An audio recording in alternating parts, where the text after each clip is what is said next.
Yeah. What's going on, y'all, man? Welcome back to Going for Two. I am Kejuannh Humphreys, and it is victory. Well, I'm recording this one on Wednesday. Victory Wednesday, nonetheless, victory week for the Atlanta Falcons. Sunday night, they took care of business in prime time, took down the Minnesota Vikings in a game that they were the underdogs. The picks from the analysts, they all had the Vikings, maybe except for one.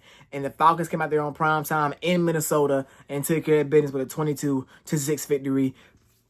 We're going to dive into the different takeaways from that game, things that we love, things that we did not love, things that we're looking to see moving forward, and how the team can ultimately improve and reach the goal of making the playoffs. We're going to do all that and more. Make sure y'all hit the subscribe button, like, comment, share with your folks. Let's get right into it. Okay. Number one, the biggest thing, the main story of Sunday night's game was the defense. The Atlanta Falcons defense, dare I say, and if I'm wrong, put in the comment section if I'm wrong. Sunday night was the best defensive game for the Falcons over the last couple of years. I know there have been games where we have pick sixes and a bunch of interceptions and we just dominate. But the way that the Falcons just had the Minnesota offense in a vice grip, in like a headlock, and they just was not letting them go. That is what you would love to see if you're a fan. Me, I'm a fan of the Falcons. Seeing how good that defense was on Sunday made me feel so great, especially coming off of the loss the week before against the Tampa Bay Buccaneers. They held the Vikings to under 200 total yards. They only ran the ball for 78 yards, only threw the ball for 128 yards. If you watch the game, Minnesota really only had one big play, and that was that pass at the end of the half to Justin Jefferson to play after A.J. Terrell went down. But besides that, they had nothing. There was nothing that they could do. And with how great this defense is, how great the defense was on Sunday, I got to talk about it. The pass rush. Y'all, the Falcons got 6 sacks on Sunday. 6 sacks. They keep putting these graphics. All of us that watch the Falcons for the past decade know that ever since the Super Bowl run, the Falcons have had no pass rush. No real pass rush. Grady Jarrett broke the record for sacks in the Super Bowl. And then after that game, the Falcons were last in sacks over the next 10 years. To come out this game and get 6 sacks, big time. We've seen so many guys on Sunday that got their first sacks, that got their first anything. You got Brandon Dorless, second-year player out of Oregon. James Pierce Jr. got himself a sack. Zach Harrison, I know he had sacks in the past, but a young guy, he got himself a sack and a half, only having 1 sack last year. Jalen Walker got his hands on the quarterback. Just the front line, the front seven that has been so weak for the Falcons for the past decade or so looked so good that game. And if that's something the Falcons can keep up over the course of the season, they're a legit threat to win the division. I'm not going to say they're going to win the conference. I'm definitely not going to say they're going to win the Super Bowl. But to win the division with a defense like that that's going to be chomping at the bit to get after the quarterback, that is what breeds success in this league. Pass rush, pass rush, pass rush. Another thing, too, the offense, the run game. We know for the past 4 years, the year, I want to say even before Kejuannh got here, his rookie season, the year before with Tyler Algier rookie season, we've ran the ball at a really exceptional rate. And last week against Tampa Bay, we struggled. I think Kejuannh only had like 24 yards on the ground. He turned around with 143 in this game against the Minnesota defense that is not trash. This is a good Minnesota defense. 143 yards and 22 carries for Kejuannh. 76 yards and a touchdown for Tyler Algier. Beautiful.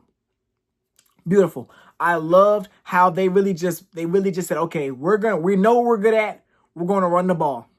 And we're going to be really, really effective with it. And to be honest with y'all, I look at the Falcons game on Sunday. I look at another team, another bird team, the Philadelphia Eagles.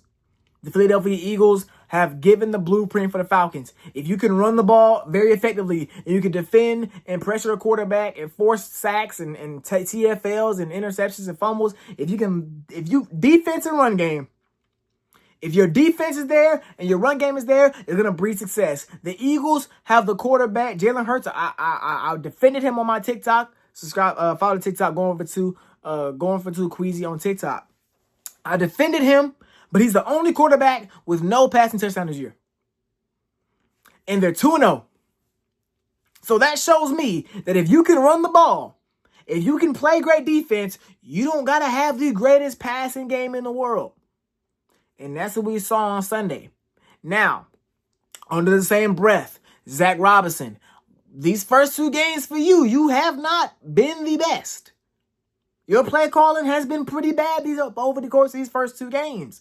We won. Don't get me wrong. We won on Sunday 22-6. But offensively, there were some concerns. 1 for 5 in the red zone. Unacceptable. We barely got to the goal line. Unacceptable. Why is that? Because we're lining up in the pistol. We're lining up in out formation. We're lining up in single back. And we only, in everybody in the world knows they're going to run this ball.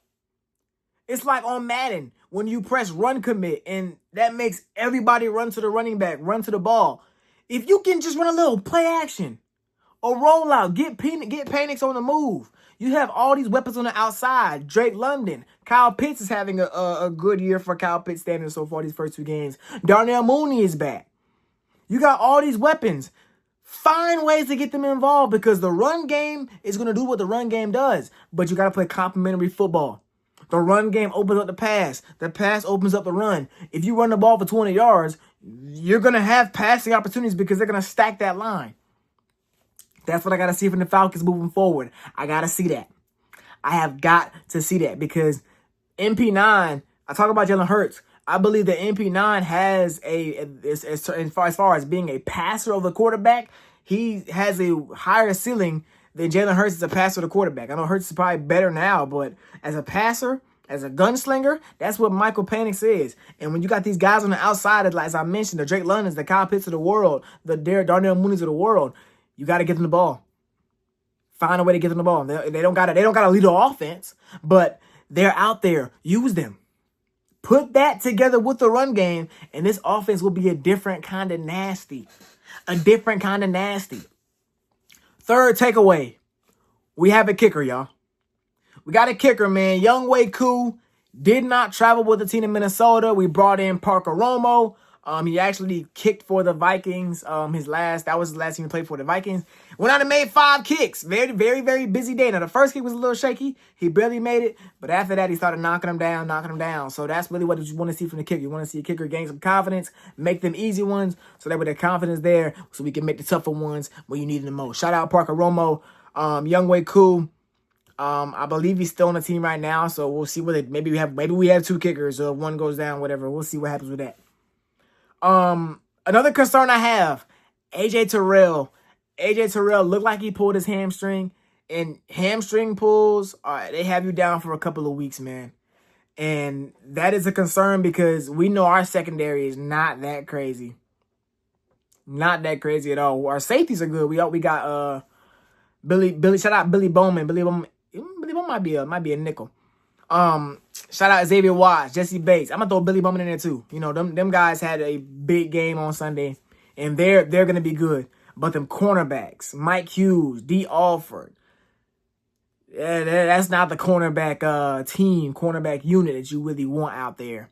And losing our top guy, AJ Terrell, possibly for a couple of weeks. You never know. He may even go on IR. I'm not sure how severe the hamstring injury is, but that is not good at all. Not good at all, especially ahead of the different matches we got coming up over the next couple of weeks. But we will see. We will see what happens. I believe in Jeff Ulbrich. Jeff Ulbrich just came and changed his whole defense.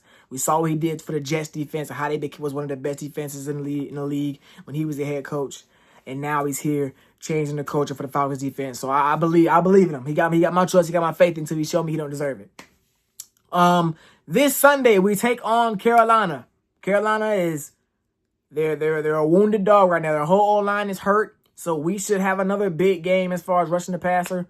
We should really take care of business. I see no reason why we should lose that game. Yeah, Bryce Young has struggled this season. And with the way our defense played, this pass game, if we can keep that up, we'll make them struggle again.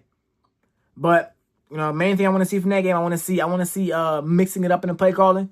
I want to continue to see the pass rush play well, and I want to see how that secondary looks with the loss of AJ Terrell. But that's all I got for y'all, man. Make sure y'all like, comment, subscribe, share with y'all folks. Put in the comment section, Falcons, rise up. Let me know how y'all feeling about this game. We're going to be back with more content. That's all I got to say. Until next time, I'm going over to we out of here. Yeah.